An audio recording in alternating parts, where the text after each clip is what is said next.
আজকে আমাদের আলোচনার বিষয় মনোযোগ। মনোযোগ, যার ইংরেজি প্রতিশব্দ অ্যাটেনশন, এই দুটি শব্দ সম্পর্কে আমরা সকলেই মোটামুটি অবগত। কেননা ছাত্র জীবনে বিশেষ করে আমাদের এই ওয়ার্ডটা প্রতিনিয়তই শুনতে হয়। মনোযোগ সহকারে কাজটি করো, মনোযোগ সহকারে পড়াশোনা করো। এবং এমনকি বিভিন্ন জায়গায় গেলে, যেমন স্টেশনে গেলে অ্যাটেনশন প্লিজ, প্লিজ অ্যাটেনশন, এরকম কথা অনেকেই শুনে থাকি আমরা। বিভিন্ন মিটিংয়ে গেলে, বিভিন্ন জায়গায় গেলে আমরা শুনে থাকি সকলেই। সেই জন্য আমরা সকলেই এই ওয়ার্ডটি সম্পর্কে কিছুটা হলেও অবগত। আজকে আমরা আলোচনা করব মনোযোগ সম্পর্কে। মনোযোগ মনোযোগ আসলে একটি মানসিক প্রক্রিয়া, মানসিক ক্রিয়াকলাপ বা মানসিক প্রক্রিয়া। কেমন মানসিক প্রক্রিয়া? বলছে মনোযোগ কথার অর্থ হলো মনোসংযোগ বা মানসিক একাগ্রতা। তাহলে মনোসংযোগ কি? মনোসংযোগ হচ্ছে বা মানসিক একাগ্রতা হচ্ছে মনকে এক জায়গায় নিবদ্ধ করা বা মনকে এক জায়গায় সংযুক্ত করা। এই যে কৌশল, এই কৌশলটা হচ্ছে মনোযোগ। অর্থাৎ মনোযোগের মাধ্যমে কি হয়, আমাদের পরিবেশের বা আমাদের পরিবেশে বিভিন্ন বিষয়বস্তুর অবস্থান, শুধুমাত্র কয়েকটা নয়, অনেক বিষয়বস্তুর অবস্থান, আমরা কিন্তু একটি নির্দিষ্ট সময় নির্দিষ্ট বিষয়বস্তুর প্রতি মনকে সংযুক্ত করতে পারি বা আমাদের মনকে আমরা নিবদ্ধ করতে পারি বা সেখানে একাগ্র করতে পারি বা যুক্ত করতে পারি। কেমন? আমাদের পরিবেশে বিভিন্ন বিষয়বস্তু আছে, যেমন সাপোজ ধরো এখন আমরা যেখানে অবস্থান করেছি, হয় রুমে বা বাইরে, এখন কিন্তু আমরা হয় ভিডিওটার দিকে মনোযোগ দিচ্ছি, নতুবা হয়তো ঘড়ির দিকে, বা হয়তো মা ডাকছে সেদিকে। তাহলে কি হচ্ছে, একটা নির্দিষ্ট সময় কিন্তু আমরা নির্দিষ্ট সংখ্যক কিছু বিষয়বস্তুর প্রতি আমরা মনকে নিবদ্ধ করতে পারি। আমরা কিন্তু এখন যে রুমে আছি, ধরে নাও রুমের সব জিনিসগুলোর প্রতি কিন্তু আমরা মনোযোগ দিতে পারছি না বা সব বিষয়বস্তুগুলোকে কিন্তু আমরা দেখতে পারছি না। ঠিক আছে?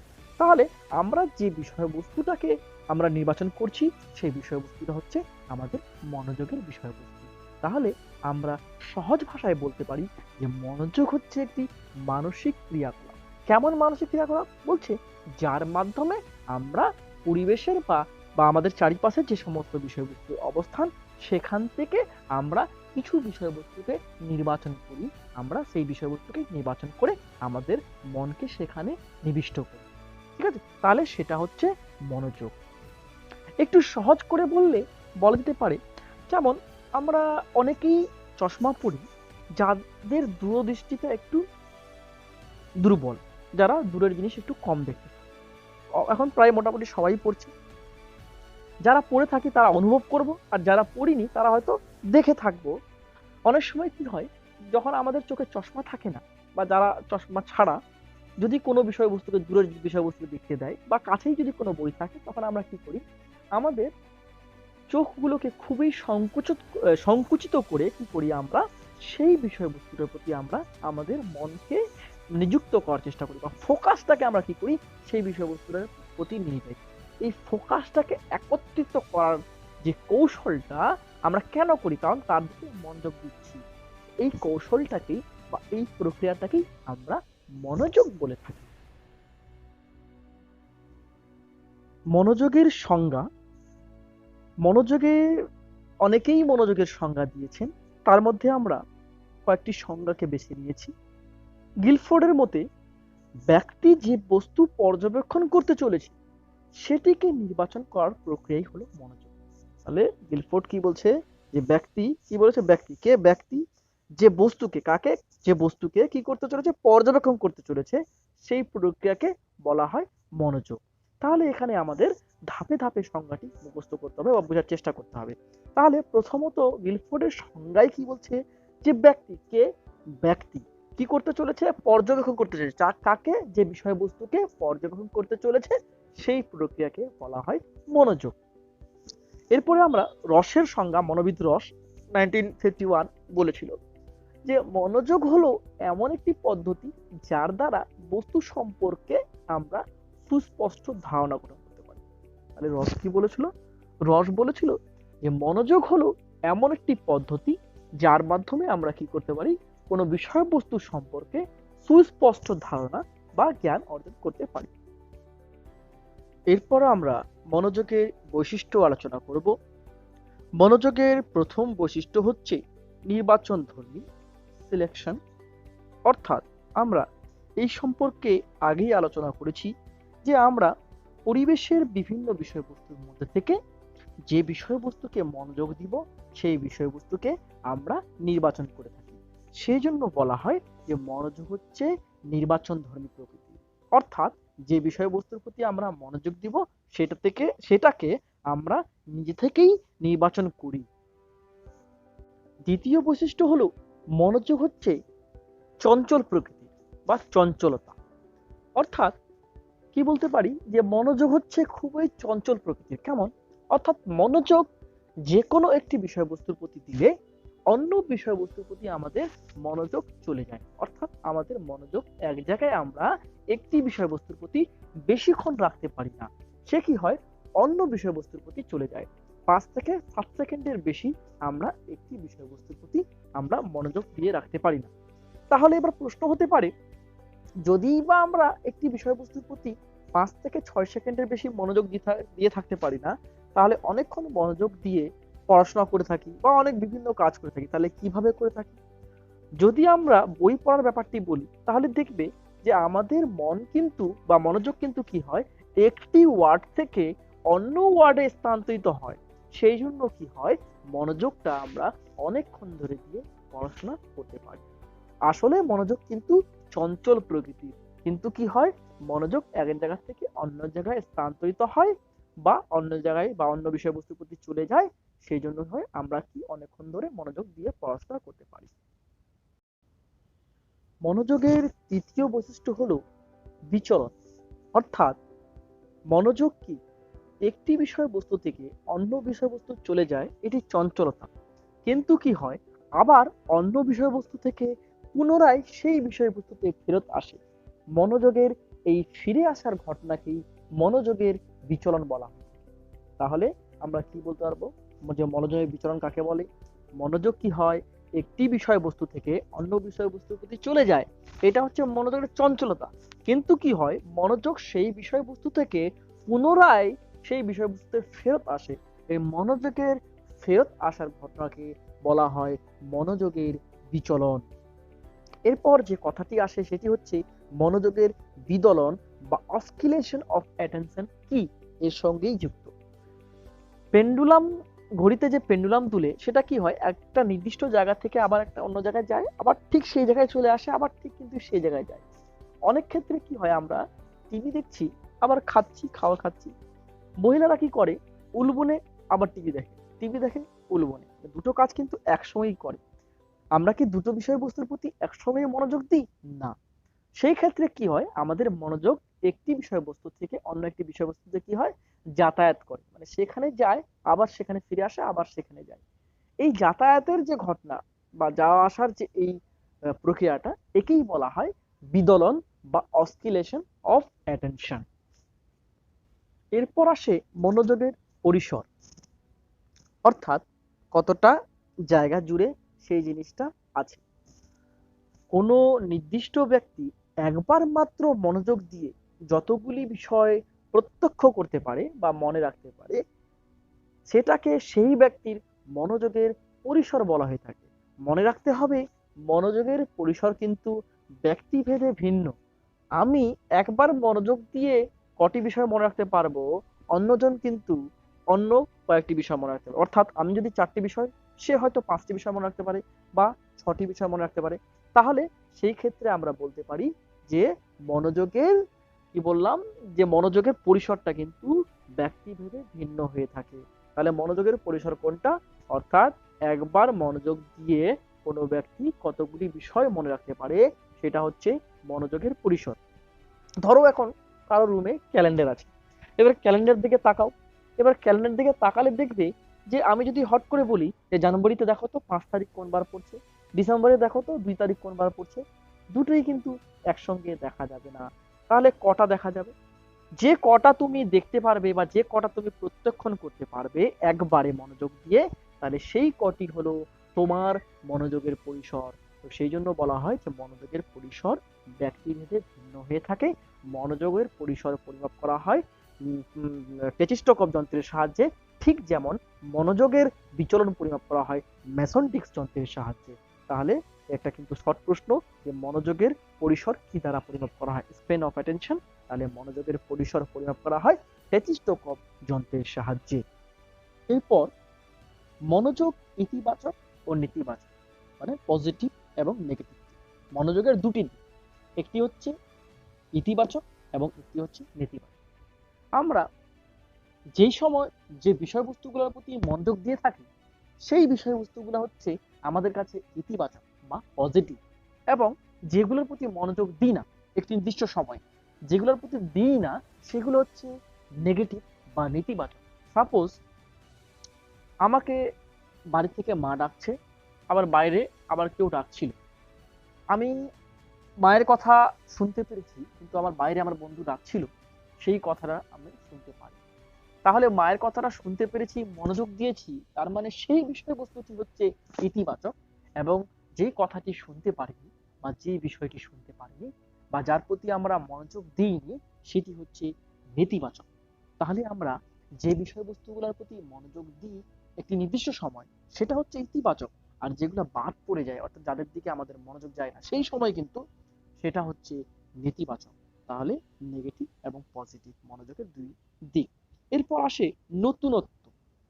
মানে নতুনত্ব কি, নতুন জিনিসের প্রতি আমাদের কিন্তু মনোযোগ খুব সহজে যায়।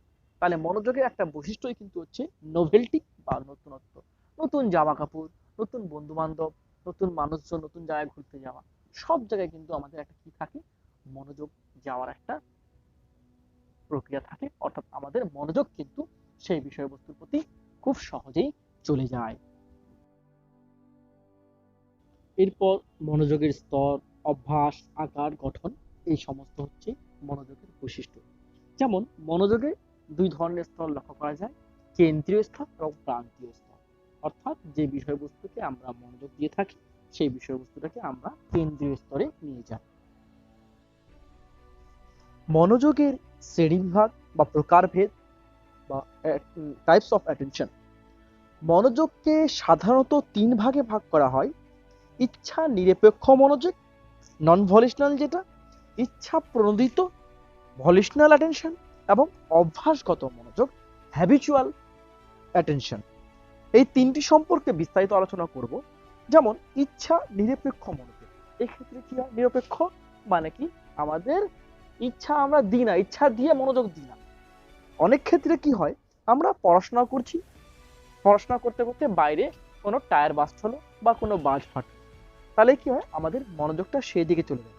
দেখো আমরা কিন্তু ইচ্ছা দিয়ে মানে আমাদের মন দিয়ে কি করছিলাম, পড়াশোনা করছিলাম, মনোযোগ দিয়ে পড়াশোনা করছিলাম, কিন্তু আমাদের কোনো ইচ্ছাই ছিল না সেই বাজের দিকে, বাজির শব্দের দিকে বা সেই টায়ার ফাটার শব্দের দিকে আমাদের মনোযোগ দেওয়ার। কিন্তু আমাদের ইচ্ছা না থাকা সত্ত্বেও কিন্তু আমাদের মনোযোগ সেই দিকে চলে যায়। তাহলে সেটা হচ্ছে ইচ্ছা নিরপেক্ষ মনোযোগ। এবং ইচ্ছা প্রণোদিত মনোযোগ কোনটা, যেটা ইচ্ছা দিয়ে আমরা মন দিয়ে, যেমন আমাদের কোনো মনোযোগ দিয়ে থাকি, যেমন মনোযোগ সহকারে পড়াশোনা করা মানে ইচ্ছা দিয়ে, কোনো বক্তৃতা শোনা, যে কোনো কাজ আমরা কি করি, আমরা মনোযোগ দিয়ে বা ইচ্ছার সহিত আমরা যে কাজ করে থাকি সেটা হচ্ছে ইচ্ছা প্রণোদিত মনোযোগ। অভ্যাসগত মনোযোগ, সেক্ষেত্রে কি হয়, আমাদের ইচ্ছা না থাকলেও এবং ইচ্ছা নিরপেক্ষ ভাবেও কি হয়, আমরা মনোযোগ দিয়ে থাকি কোনো বিষয়বস্তুর প্রতি, যে বিষয়বস্তুর প্রতি আমাদের অভ্যাস থাকে। যেমন সকালেই কারো ঘুম থেকে উঠে চায়ের অভ্যাস, তাহলে চায়ের প্রতি তার মনোযোগ চলে যায়, চা খাওয়ার অভ্যাস থাকলে। অনেকের আবার কি হয়, পেপার পড়ার অভ্যাস, তাহলে কি হয়, সেই পেপার পড়ার দিকে মনোযোগ চলে যায়। তাহলে এই অভ্যাসের দরুন বা কোনো বিষয়বস্তুর অভ্যাস যখন হয়ে যায় তখন কি হয়, আমাদের মনোযোগটা সেই বিষয়বস্তুর প্রতি চলে যায়। মনোবিদ রস আবার মনোযোগকে দুই ভাগে ভাগ করেছেন: ইচ্ছা নিরপেক্ষ বা নন ভলিশনাল অ্যাটেনশন এবং ইচ্ছা প্রণীত এবং ভলিশনাল অ্যাটেনশন। তিনি ইচ্ছা নিরপেক্ষকে আবার দুই ভাগে ভাগ করেছেন: আরোপিত বা এনফোর্স, স্পন্টেনিয়াস বা স্বতঃস্ফূর্ত। এবং ইচ্ছা প্রণীতকেও তিনি ঠিক দুই ভাগে ভাগ করেছেন: গুপ্ত মনোযোগ বা ইমপ্লিসিট, আর এটা হচ্ছে ব্যক্ত মনোযোগ বা এক্সপ্লিসিট। এদের মধ্যে ইচ্ছা নিরপেক্ষ আর ইচ্ছা প্রণীত সম্পর্কে আমরা আগেই জেনেছি। এখন বাকিগুলি সম্পর্কে আলোচনা করব। আরোপিত বা এনফোর্স মনোযোগ কি?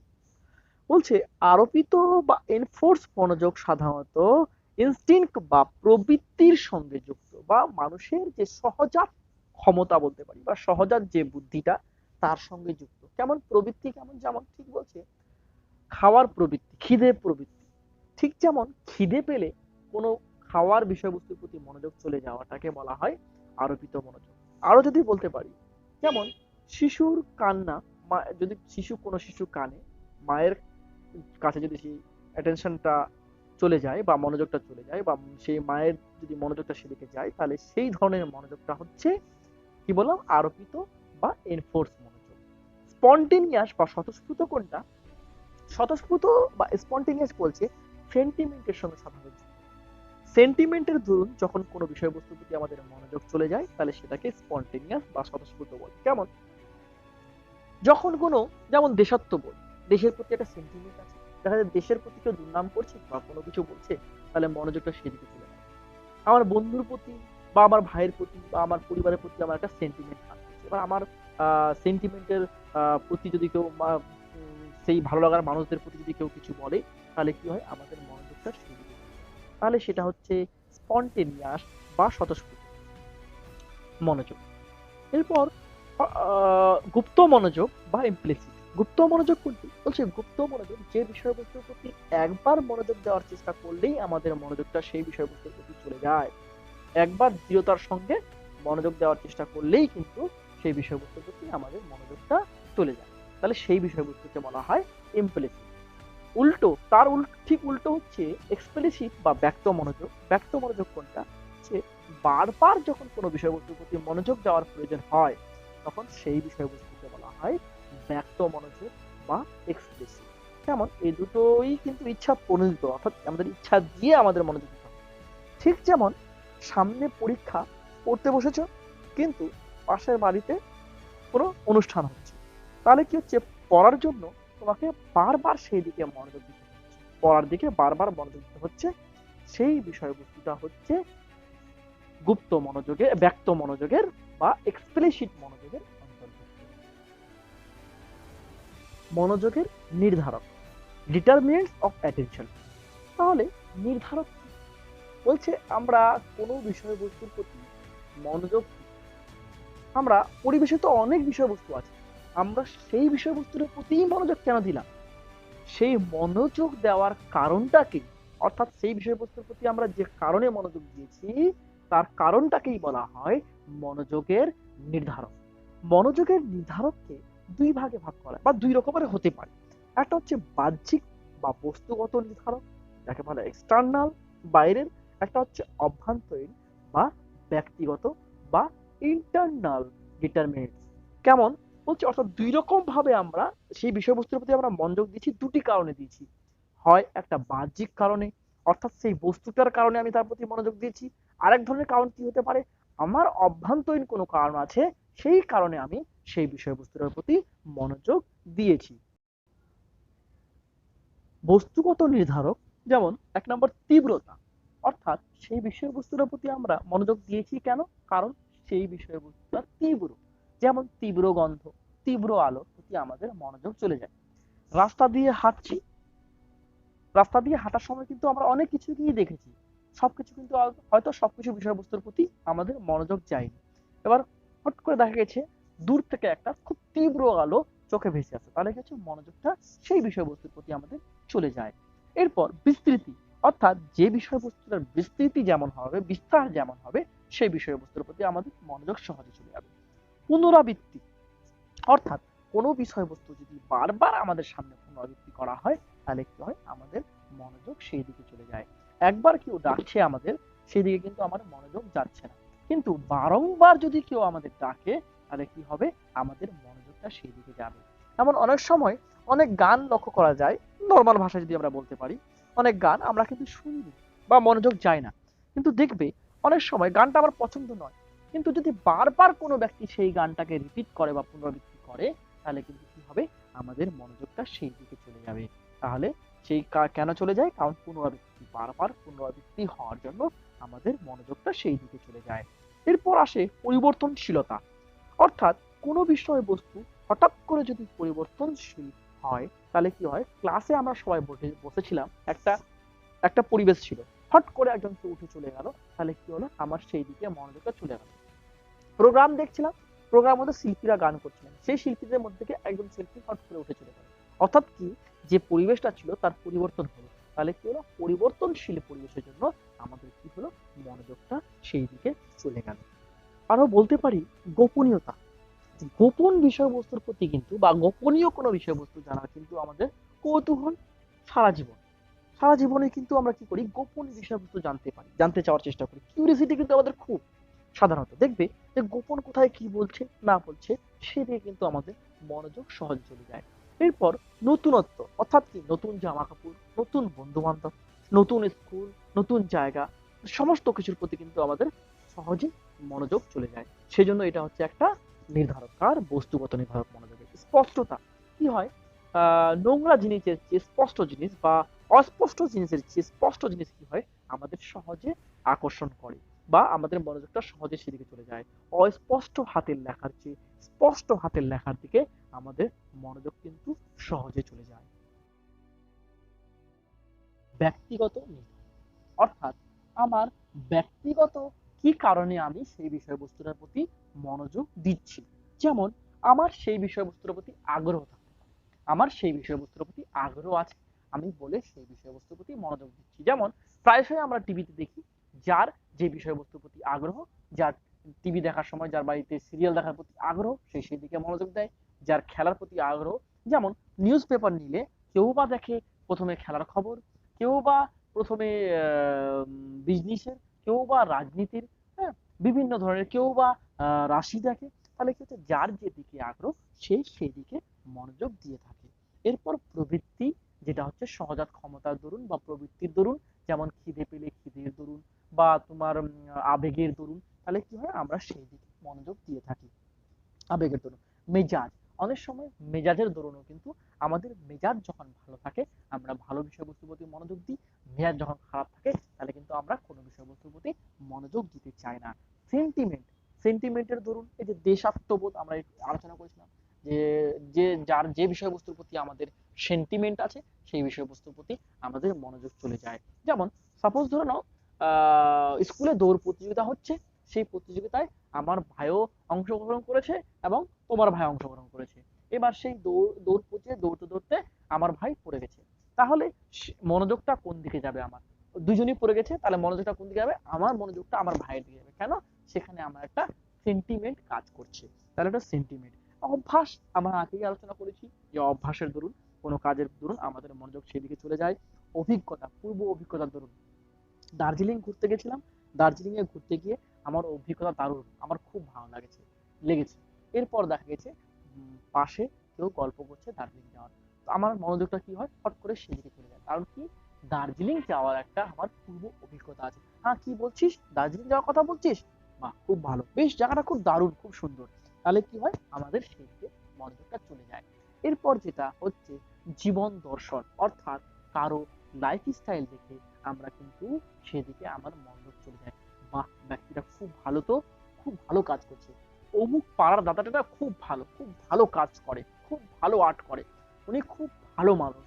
এই সমস্ত কিছু গুণাবলী দেখে কি হয়, আমাদের মনোযোগটা সেই দিকে চলে যায়। তাহলে আমরা এগুলিকে মনোযোগের নির্ধারক বলতে পারি। কেন মনোযোগের নির্ধারক বলবো, কারণ এগুলা মনোযোগ নির্ধারণ করে, অর্থাৎ এই সমস্ত কারণে আমরা সেই বিষয়বস্তুটার প্রতি মনোযোগের শিক্ষাগত গুরুত্ব, অর্থাৎ শিক্ষা ক্ষেত্রে মনোযোগ কিভাবে ভূমিকা নির্ণয় করে, যেমন বিষয়বস্তুর স্পষ্টতা বৃদ্ধি করে, কোনো বিষয়বস্তু সম্পর্কে জ্ঞানমূলক বিকাশ বৃদ্ধি করে, ইত্যাদি ইত্যাদি, এই সমস্ত কাজগুলো শিক্ষা ক্ষেত্রে করে থাকে। এরপর আমরা কিছু সম্ভাব্য প্রশ্ন আলোচনা করেছি, যে সম্ভাব্য প্রশ্নগুলি এইচএস পরীক্ষায় আসতে পারে, বা একটি প্রশ্ন যেমন এইচএস পরীক্ষায় এসেছে, যে মনোযোগ কাকে বলে, শিক্ষা ক্ষেত্রে মনোযোগের গুরুত্ব আলোচনা করো। 2017 থেকে এই প্রশ্নটি এসেছিল। তোমাদের জন্য থাকছে অনুশীলনমূলক কিছু প্রশ্ন, যে প্রশ্নগুলি সমাধান করার পর তোমরা বুঝতে পারবে যে তোমরা এই ভিডিওটি দেখার মাধ্যমে মনোযোগ সম্পর্কে কতটুকু আয়ত্ত করতে পেরেছো।